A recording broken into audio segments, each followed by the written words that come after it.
وہ اسٹیبلشمنٹ سے اتنی رعایت ضرور چاہتے ہیں کہ ہم نے یہ جو گند اپنے سر پہ اٹھایا ہے ہمیں اتنی رعایت ضرور دی جائے کہ جو ہمارے خلاف کیسز کھولے گئے تھے ان کو ہم بند کر کے جائیں. لیکن دوسری طرف آپ دیکھیں نا کہ عمران خان نے ہر جلسے میں پنڈورا باکس اسی کا اٹھایا ہوا ہے کہ جی ایف آئی اے کے پتہ نہیں اب وہ قدرتی ان کو ہارٹ اٹیک ہوا ہے یا دباؤ میں آ کے ان کو ہارٹ اٹیک ہوا ہے, لیکن عمران خان نے دونوں کو اٹھا کے اس حکومت کے ماتھے کے اوپر لگا دیا ہے کہ ان کی وجہ سے ان کو ہارٹ اٹیک ہوا ہے. اور جو کیسز ابھی بند نہیں ہوئے لیکن عمران خان نے اتنا ڈنڈورا پیٹ دیا ہے کہ اگر وہ کیسز میرٹ پہ بھی بند ہوئے آپ یقین مانے کوئی مانے گا نہیں کہ یہ کیسز میرٹ پہ بند ہوئے ہیں. تو عمران خان نے تو بہت زبردست اپنا جارحانہ طریقے سے, حالانکہ میرا یہ خیال تھا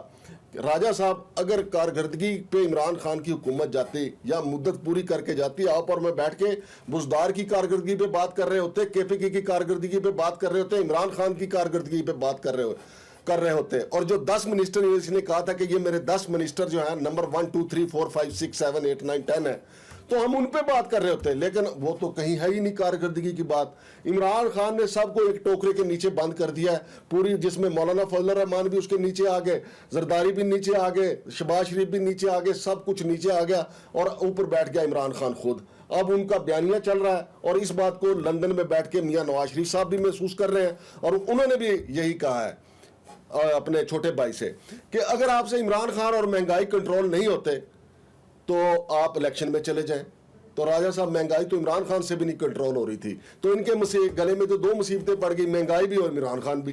ماگر صاحب میں آپ کی ساری باتوں سے اتفاق کرتا ہوں. آپ بالکل صحیح کہہ رہے ہیں کہ عمران خان روز چوکے چھکے مار رہے ہیں, بڑے اگریسو ہیں, ان کی مقبولیت میں اضافہ ہو گیا ہے, وہ ٹھیک ہے, اور وہ اگر الیکشن ہوئے تو 2/3 میجارٹی بھی حاصل کر لیں گے. میں اور بات کر رہا ہوں, میں یہ کہتا ہوں کہ اب ہم سنا کرتے تھے, کہانیاں پڑھا کرتے تھے کہ بعض اوقات کئی لوگ اپنے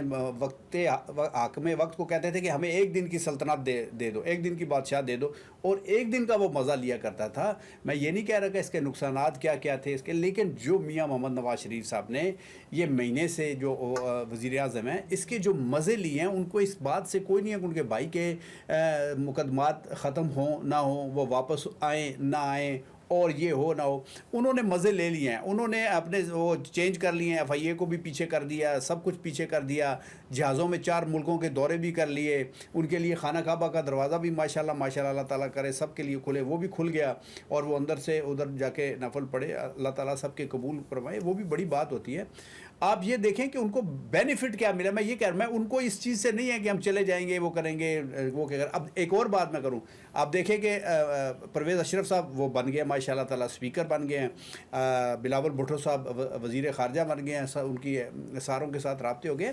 تو انہوں نے ساروں نے مزے لیے ہیں, آگے ان کو کوئی نہیں ہے کہ اس کا بینیفٹ کیا ہوتا ہے, نقصان کیا ہوتا ہے. میں یہ عرض کر رہا ہوں, آپ اب میں مجھے یہ جواب دیں کہ میں جو کہہ رہا ہوں کہ اونٹ ایک کروٹ بیٹھا جاتا ہے, آپ کے پاس کیا انفارمیشن, آپ کیا سمجھتے ہیں کہ اب کیا ہونے والا ہے؟ دیکھیں راجہ صاحب, اب تو سیدھی خبریں آ رہی ہیں کہ اگلے 48 گھنٹے میں شہباز شریف جو ہیں وہ قوم سے خطاب کرنے جا رہے ہیں. اب وہ قوم کو یہ تو نہیں بتانے جائیں گے کہ جی ڈالر 200 کا ہو گیا, اور وہ یہ بھی نہیں بتانے جائیں گے کہ جی مہنگائی ہمارے قابو سے باہر ہے, وہ یہ بھی نہیں کہیں گے کہ جی عمران خان ہمارے قابو سے باہر ہے. ظاہر ہے وہ یہ بتائیں گے کہ وہ حکومت میں رہیں گے یا نہیں, اور زیادہ امکان یہی ہے کہ وہ یہ کہیں گے کہ ہم حکومت میں نہیں رہنا چاہتے, کیونکہ پچھلے 48 گھنٹے جو گزرے ہیں اور آنے والے جو گزرے ہیں اس میں اتحادی حکومت کی پوری کوشش یہ ہے کہ وہ زیادہ سے زیادہ حکومت میں ہوتے ہوئے اپنے لیے بینیفٹ سمیٹ لیں. اور دیکھیں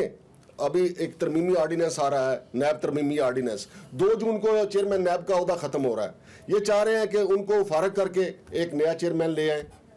پی ٹی آئی تو وہاں بیٹھی ہوئی نہیں, اگر یہ نیا چیئرمین وہاں پہ مقرر کر جاتے ہیں تو وہ آنے والی حکومت کے لیے, وہ جس کی بھی ہو, اگر انہی کی حکومت ہوئی چلے انہی کو لیے تو آسانیاں ہو جائیں گی, لیکن اگر کسی اور کی حکومت آئی ان کے لیے تو مسائل پیدا ہو جائیں گے راجہ صاحب. تو جو آپ کہہ رہے ہیں نا کہ ان کو فائدہ کم ہوا ہے, نقصان راجہ صاحب, اگر آپ کہیں کہ پچھلے 20 دن کے جو جب سے یہ حکومت آئی ہے تو شہباز شریف کو سب سے بڑا فائدہ یہ ہوا کہ خانہ کعبہ کے دروازے اس کے لیے کھل گئے, اور اللہ پاک انہوں نے وہاں جو دعائیں مانگے ان کو بھی قبول کرے. ادروائز جو ان کا یہ خیال تھا کہ وہ مسلم لیگ نون کے اوپر پورے طریقے سے براجمان ہو جائیں گے, پنجاب میں بھی, وفاق میں بھی, ہر جگہ جہاں ہے وہاں پہ, چونکہ مریم نواز پہ بھی مقدمات ہیں, مقدمات ان پہ بھی ہیں لیکن سزا یافتہ نہیں ہے, اور پورے ملک کی مسلم لیگ نون کے اوپر یہ قابض ہو جائیں گے, وہ خواب ان کے چکنا چور ہو گئے ہیں. چونکہ مریم تو عمران خان کی طرح ان کے مقابلے میں میاں نواز شریف کے کہنے کے میدان پہ آ گئی ہیں اور ان کے جلسے بھی بڑے زبردست ہو رہے ہیں. ڈاکٹر صاحب اپنا مانگڑ صاحب ایک اپنے دل سے سچی اپنی ساری تھوڑی سی صحافت کو سائڈ پہ رکھ کے میرے ایک سوال کا جواب دیجیے گا. آپ یہ مجھے بتائیے سچے دل سے بتائیے کہ کیا میاں محمد شہباز شریف کی کامیابی پر یا ان کے وزیر اعظم بننے پر مریم نواز خوش ہیں, میاں محمد نواز شریف صاحب خوش ہیں, پرویز رشید صاحب خوش ہیں, مصدق ملک صاحب خوش ہیں,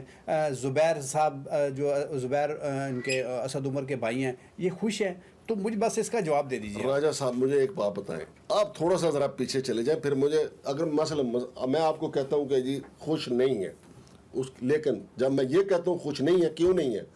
حمزہ شہباز کی اور مریم نواز کی تو بول چال ہی بند تھی پنجاب میں, وہ بھی سب کو پتہ ہے. اور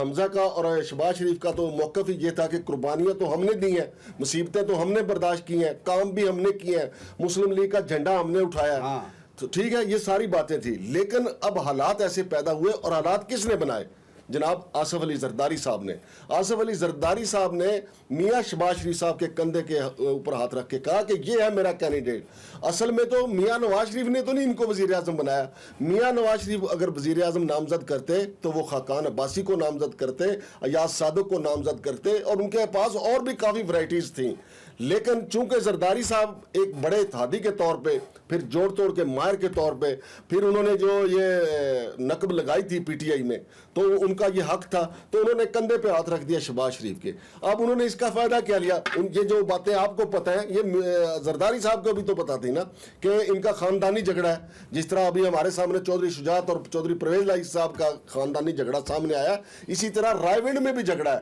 جس کا فائدہ اٹھایا جناب آصف علی زرداری صاحب نے اور نامزد کر دیا جناب میاں شہباز شریف کو وزیر اعظم. اور وہ اب دیکھیں جب بھی حکومت کل جائے, پرسوں جائے, مہینے بعد جائے, یا سال بعد, 1.5 سال بعد جائے, آپ دیکھیں گے کہ میاں نواز شریف, میاں شہباز شریف, مریم نواز, حمزہ شہباز شریف, ان کے درمیان فاصلے بڑھ چکے ہوں گے. مانگڑ صاحب اس سے پہلے کہ میں آج کے شو کا آخری سوال پوچھوں, میں ایک بات آپ کو کہتا ہوں, یہ بھی آپ لکھ لیجئے گا کہ یہ جتنی بھی باتیں ہو رہی ہیں نا, عمران خان بھی یہ سمجھتے ہیں اور میں بھی یہ سمجھتا ہوں کہ یہ ان کے ٹیمپو کو توڑنے کے لیے ابھی باتیں ہو رہی ہیں. اس وقت تک کوئی حتمی بات نہیں ہوگی جب تک پنڈی والے اور عمران خان اپنے بلاک فون کھول کے ایک ٹیبل پہ نہیں بیٹھ جائیں گے اور ان کے درمیان کچھ طے نہیں ہو جائے گا. ایون اگر کیئر ٹیکر گورنمنٹ بھی آ گئی تو پھر بھی اس وقت تک الیکشن نہیں ہوں گے جب تک یہ دونوں فریق آپس میں ایک اچھے نتیجے پہ, ایک اچھی گفت و شنید پہ آ گئے. تو اب میں آپ سے آج کے شو کا آخری سوال یہی پوچھنا چاہتا ہوں کہ یہ موبائل فون کا کیا قصہ ہے؟ ویسے وہ موبائل فون چونکہ ایک شخص جو ملک کا سابق وزیر اعظم ہے اور ایک بڑی پارٹی کو اس وقت لیڈ کر رہا ہے, اس کو یہ کہنا کہ وہ جھوٹ بول رہا ہے یہ نہیں ہو سکتا. یقینی طور پہ ان کے موبائل چوری ہوئے ہوں گے, اور جو میری اطلاع ہے کہ وہ دونوں موبائل چوری ہوئے ہیں, اور چوری اس لیے کیے گئے ہیں کہ جس نے بھی کیا ہے ان کو یقین ہے کہ جو عمران خان صاحب نے جو ویڈیو ریکارڈ کروائی ہے کہ ان دونوں میں سے ایک میں تو ہوگی, تاکہ اس کو دیکھا جائے کہ اس میں کس کس کے نام ہیں. آپ کو یاد ہوگا کہ محترمہ بینظیر بھٹو صاحبہ نے جو خط لکھا تھا اس میں جن جن کے نام تھے, تو وہ چاہتی ہیں, ہم جو طاقتور حلقے ہیں وہ چاہتے ہیں کہ اس ویڈیو کو دیکھیں کہ اس میں کس کس کے انہوں نے نام لیے ہیں, تاکہ مستقبل کا تعین کیا جا سکے کہ عمران خان ان کے خلاف کتنا جا سکتا ہے. راجہ صاحب آپ یقین مانیں کہ عمران خان سے اتنی اچھی تقریروں کی اور اچھی سیاسی چالوں کی توقع نہیں تھی, لیکن مجھے لگتا ہے کہ عمران خان صاحب کا کوئی ایسا اچھا مشیر ہے کہ جو ان کو ایسے بہتر طریقے سے کھلا رہا ہے کہ آپ دیکھیں پنڈی والوں پہ دباؤ بھی انہوں نے بہت بڑھایا, لیکن اس طریقے سے جس طریقے سے ڈائریکٹ اٹیک میاں نواز شریف صاحب کرتے رہے, محترمہ مریم نواز صاحبہ کرتی رہیں, اس طریقے سے انہوں نے ڈائریکٹ اٹیک نہیں کیا, کہیں نیوٹرل کہہ کے, کہیں کچھ کہہ کے, لیکن انہوں نے پنڈی والوں کو بھی دباؤ میں رکھا ہوا ہے, حتیٰ کہ یہ دباؤ بڑھتا ہوا امریکہ تک گیا ہو. یہ آپ کو بھی پتہ ہے, ساری ہماری صحافتی برادری کو پتہ ہے کہ امریکہ والے بھی یہ دباؤ اس لیے محسوس کر رہے ہیں کہ جنوبی ایشیا میں عمران خان نے امریکہ کو بدنام کر کے رکھ دیا ہے کہ ہمارے ہاں حکومتوں کی تبدیلی میں امریکہ کا ہاتھ ہوتا ہے اور امریکہ یہاں سازشیں کرتا ہے. تو چنانچہ یہ دباؤ بڑھتا ہوا پنڈی سے اب واشنگٹن ڈی سی تک پہنچا ہے. دیکھتے ہیں کہ عمران خان کو اس کا کتنا فائدہ پہنچتا ہے. لیکن یہ بھی ایک تلخ حقیقت ہے کہ ہمارے ہاں